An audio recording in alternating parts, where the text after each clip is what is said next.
A new day, a new episode. Welcome to the Youthcast, or welcome back if you've already listened to the first episode. I'm your host, Tarek Diouri-Adequin. With me, my co-host, Yann. And we've had a pretty crazy day, actually. Yep. The president of the International Olympic Committee came to meet with the IOC Young Reporters today. Thomas Bach was in our presence. What did you think of the things he had to say to us, young journalists? It was interesting. It was really interesting. We had a lot of questions, and I liked his answers. I liked his answers for a few of them, and it's really interesting hearing from people so high up in those positions, because they don't have time. Yeah, right. So I asked him kind of what I described as a cynical question about whether or not he still likes sports, because being in this position of power, you'd think like maybe he's forgotten what he's done this for. Exactly. And I'm glad that he said that he still likes sports very much. Of course.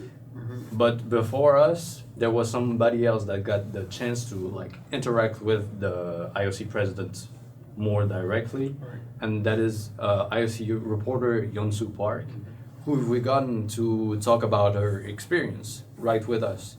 Yeon-Soo, can you hear us? Hey, yeah, I can hear you well.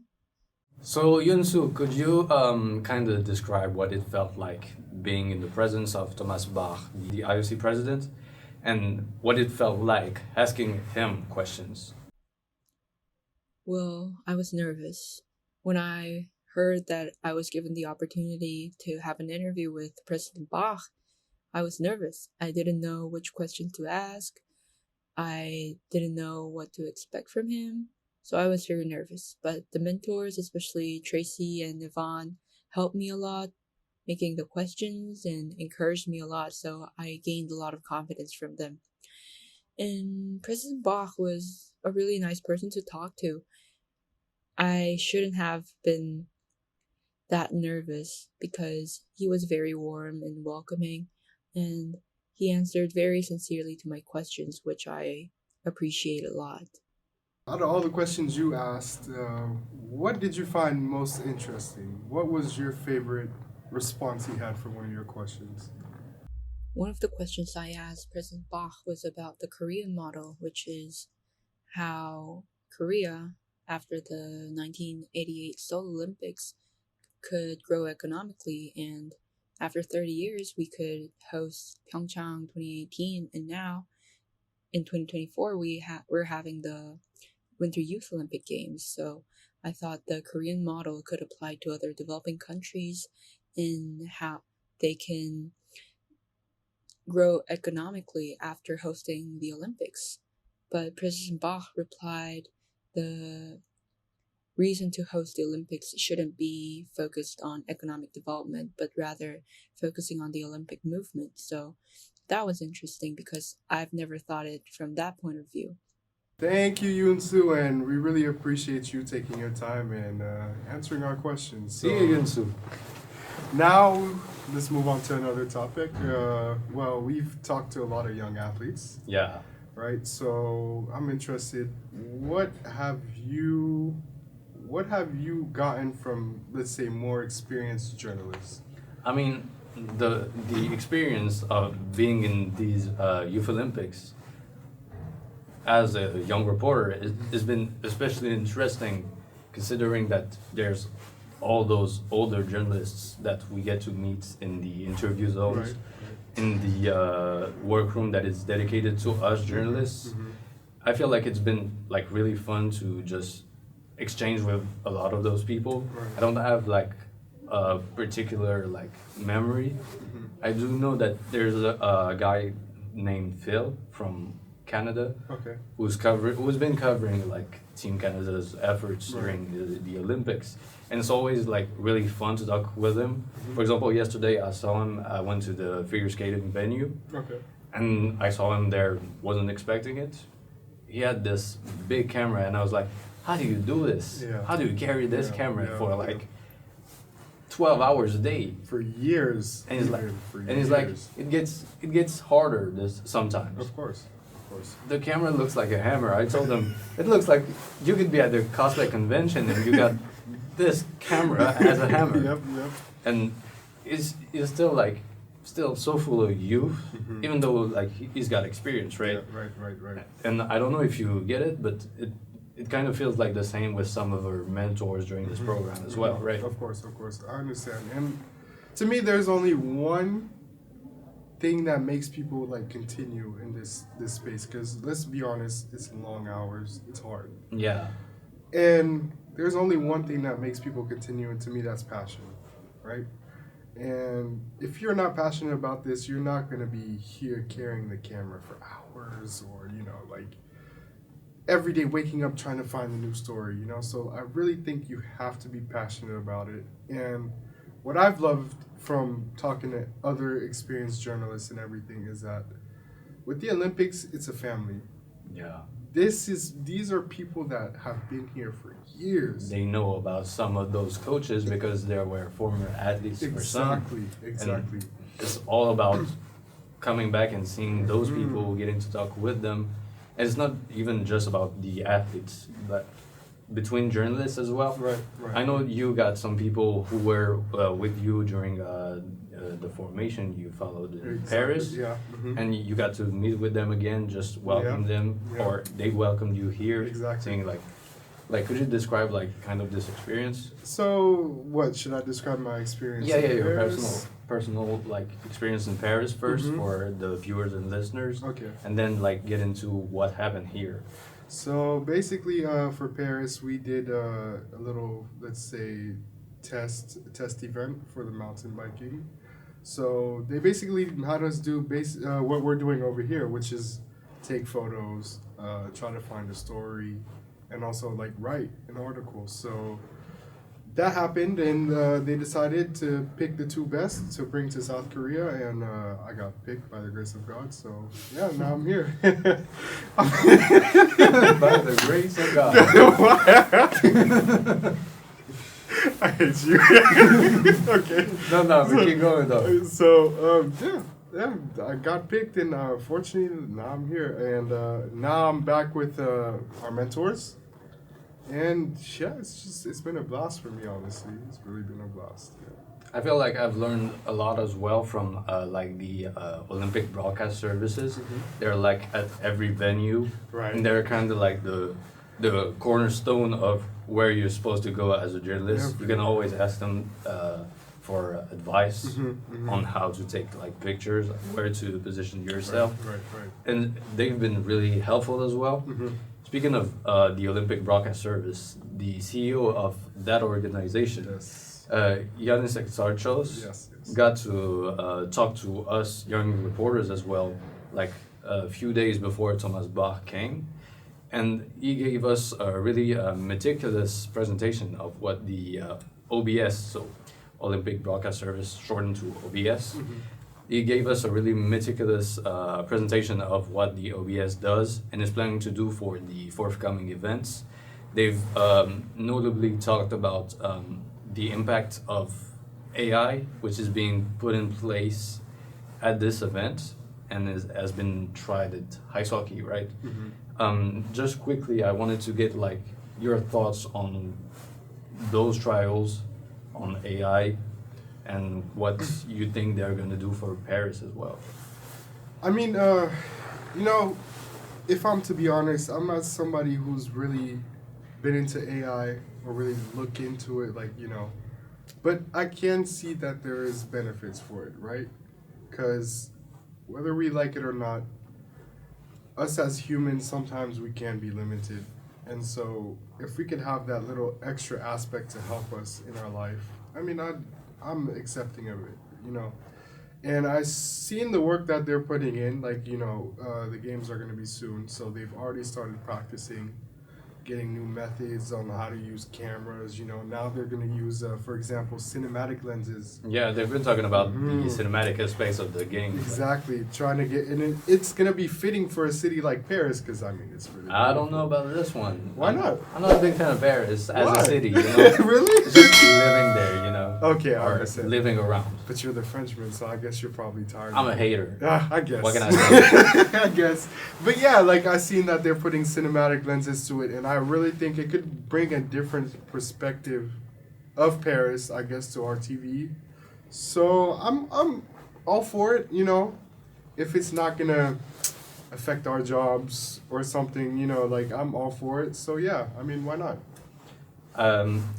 One of our fellow young reporters, Claudia Gasparino, picked out one of the quotes that Yiannis Exarchos used during his presentation. Mm-hmm. He said that the OBS is training those machines to work on AI versions of highlights. Okay. And I feel like this is something that's kind of bothering me, because even though highlights, of course, are the greatest moments of athletes and compilations of those, shouldn't be a problem. Mm-hmm. At times there's emotional moments, or maybe Interesting. things that aren't sports highlights. Yes. And yes, I'm yes. will the AI pick this up? That's one of my fears. That's a really interesting point, because if we think about it, AI, I guess you're gonna tell him to do something, right? Him, or sorry, but whatever. The robot. The the robot. machine. So, but you're gonna look for specific moments, right? Yeah. And sports is bigger than that, and I love that you mentioned that, because there is emotions that make us tied to a specific athlete. Yeah, you can't catch a specific look if you're not looking for it. Exactly. Like for the sports where everyone's just covered in equipment, let's say you can only see their eyes. Sometimes a human camera will be able to catch this. Yeah. My question is, would an AI be able to? I don't know. I don't think so. Yeah, that's a really interesting point. And do you think that they could probably work on that for it to be able to capture moments like that, or do you think it's a more emotional, human feeling? I don't know if you're trying. I don't know, because an AI doesn't have feelings. Yes. Yeah. So even if you try to train it to catch them feelings on camera, I think there's still a lot of work done to be able to pass on a certain emotion. You see what I'm saying? Yeah. And even then, there's also the mistakes, the unintentional or intentional mistakes that sometimes we make as humans that make us human, of course. Of course.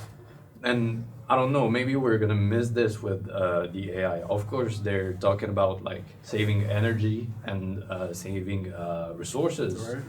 But you can't forget the human aspect of it all. Of course. That's a really interesting take, and I can't wait to see how they're gonna handle that. Yeah. And speaking of, I wanted to bring up a certain mistake that one of our amigos from the Young Reporters program did. Why are you already laughing? I know where this is going. Yeah, you know where this is going.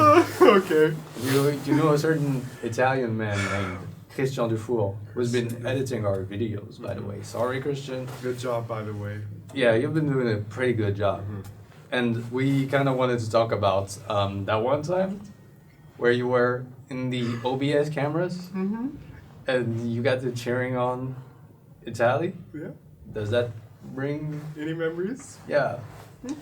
So, it's really funny when you think about it. Yes, of course. Just seeing in the heat of the moment, Yep. just cheering, Forza! And that's why we love sports. As journalists, you know that we have to be, let's say, neutral, right? Yeah. And we have to do our job. We can't be fans, even though it's hard. It is hard. But for Christian, the passion is always there, and it's. And that's why we love Christian. That's why we love Christian. The passion. Yes. Anytime, always. Yes. And I wanted to. What are you doing this for? Yes. but this mistake that he made me kind of think of how much like power unlocked being part of this program. Okay. If you see what I mean. Yes, yes, We've gotten a low. Oh, there's Christian. There's Christian. You don't see him on camera, but there's Christian. Hey. We're just talking about you, buddy. Why? Why? Anyway. Because we were talking about you committing mistakes on the OBS cameras. Anyway, Okay. Let's move on. Let's move on. So I was just talking about how the effects of being in this program give us a certain access that we don't necessarily have Of course. as regular journalists or as regular people, you know. Yeah. And it's been like a real intense experience just being this close to the athletes as well. Yeah. We kind of talked about it in the first podcast, but I kind of wanted to have your impressions on being like in the zone, which is called field of play, which is like the closest we can get to the action as journalists. Yes. Have you experienced those zones, and how did it feel? It felt amazing. I mean, gosh, I mean, seeing the games as a spectator and then now you're really up close, it gives a different, let's say, a different view of the game.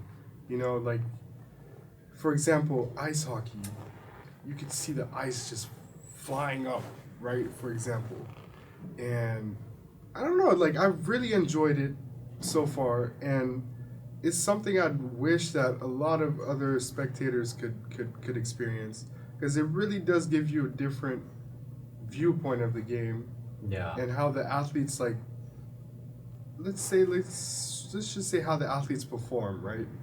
It just gives you, like, I feel better than if I'm watching from the stands. And Yeah, and I feel like as journalists, when we're looking through a lens or a camera, it gives us like a whole different perspective of what the athletes are doing.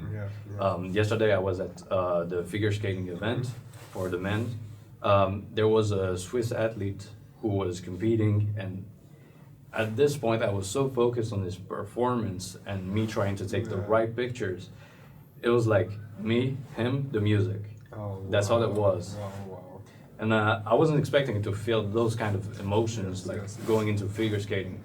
Me being someone who isn't into figure skating at first. But at this moment, I was like, yeah, I'm really locked in on what he has to offer. And I feel like it's kind of our duty to try and transcribe those emotions that we ourselves feel as well to the audience through our texts, but also through the pictures or through the video. Yeah, and we just have to recognize that we're extremely privileged to have this opportunity to see them up close, and it's more, let's just say, intimate. Let's say, like, you really do, like what you said is, sometimes you do feel like it's you, the athlete, and nobody else is there. And it's crazy. So, like, we're privileged to have this. So, yeah. From that interview zone as well, which we call mixed zone, sometimes you get like the reactions of their families or whoever is with them, like the team's officials, and it brings up a whole other experience, if you feel me.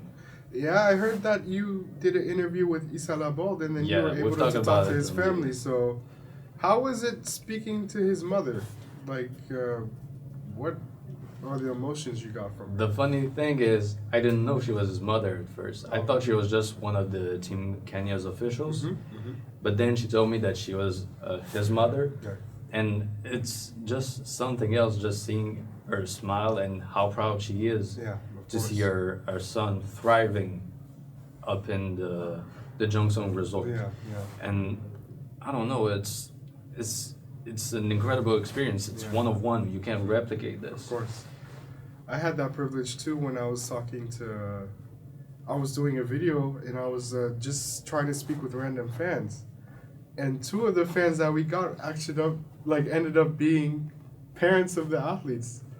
And one of them was Lucas Koo, his mother. I had the privilege to speak to her. She gave me a great interview, and getting what I got from them is just a sense of pride. Yeah, you know? It's been always pride. Even from the officials who are supposed to be like press attachés or managers or whoever they are, Right. it's always pride for their athletes. Right. And I feel like those kind of moments are what like give out this most human part of the Yeah, games. of course, and it's we're like I'm gonna say again, we're blessed to have this, and we continue. Yeah, and imagine if it was AI, like in ice hockey. They can't get that. They can get this. I don't think they can get They're that. not getting so this interview with the families. of course. It's Yeah. just us. Yeah. And Mhm. yeah, go ahead. No, I was just gonna say we're blessed. Like I'm sorry to repeat it, but it's just a great opportunity, and like I can't wait for myself to get into football because that's really what I'm passionate about. Be near the pitch, see the people, like the spectators and the athletes up close. That's really what I'm waiting on, and I really hope it can come soon. Yeah, and I feel the same way. I'm kind of a basketball fan. Yeah. And just being able to take pictures like courtside, Oh yeah. doing this kind of like when you see the highlights, but Mhm. when you see the stands in the back, Yeah. just the people just jumping up and down. I feel like this would be like an incredible experience Of course. to put into pictures, for Yeah. example. Imagine being there at Madison Square Garden. I'm all not those gonna people. imagine this. Woo! You're gonna make me sad. Oh man. But you know what? I'm gonna continue enjoying the Youth Olympics for Yeah, now. of course. And I'm gonna continue like working on finding the most human stories. I Of can. course, yeah. And that's our job, so. That is our job, and that is what we're gonna continue doing, and that is what you're gonna continue hearing about. Yes. That was the second episode of the Youthcast with my co-host Yann. I'm your host Diouri-Adequin. We thank you for listening and for tuning in. Thank and you. We'll see you next time. See ya. See ya.